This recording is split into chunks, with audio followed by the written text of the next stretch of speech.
Assalamualaikum warahmatullahi wabarakatuh. Dalam kesempatan kali ini, saya akan menjelaskan perjuangan Rasulullah Shallallahu Alaihi Wasallam dakwah di Madinah. Sejak ke Madinah, Nabi Muhammad Shallallahu Alaihi Wasallam dan para sahabat selalu berdakwah kepada penduduk Madinah tanpa mengenal lelah dan putus asa. Dakwah beliau ditunjukkan kepada orang-orang yang sudah masuk Islam dan orang-orang yang belum masuk Islam. Pada tahun 621 Masehi, 10 orang Khazraj dan 2 orang suku Aus menemui beliau di Aqabah. Mereka menyatakan diri masuk Islam dan melakukan balat kepada Nabi Muhammad SAW. Peristiwa ini disebut Balatul Aqabah yang pertama. Pada musim haji berikutnya, sebanyak 75 rombongan haji dari Madinah menemui beliau di Aqabah.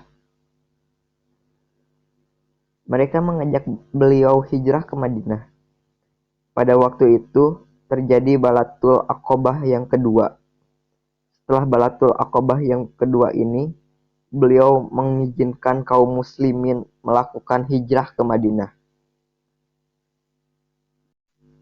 Beliau tiba di Kuba pada hari Senin 20 September tahun 622 Masehi setelah berjalan selama 7 hari.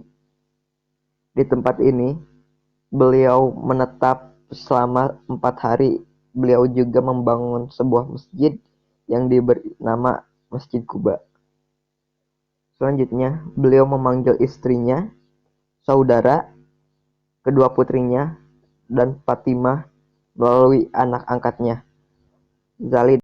Semenjak saat itu, beliau tinggal di Madinah serta mengembangkan dakwah di sana.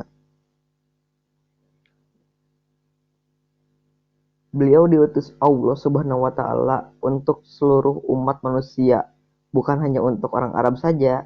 Allah Subhanahu wa Ta'ala berfirman dalam surat Al-Anbiya ayat 107. Dakwah beliau periode Madinah berlangsung selama 10 tahun, semenjak tanggal 12 Rabiul Awal tahun pertama Hijriyah sampai dengan wafat beliau pada tanggal 13 Rabiul Awal tahun ke-11 Hijriah. Rasulullah menyeru umat manusia di luar jazirah Arab agar memeluk agama Islam dengan cara mengirimkan surat dakwah kepada para penguasa atau pembesar mereka.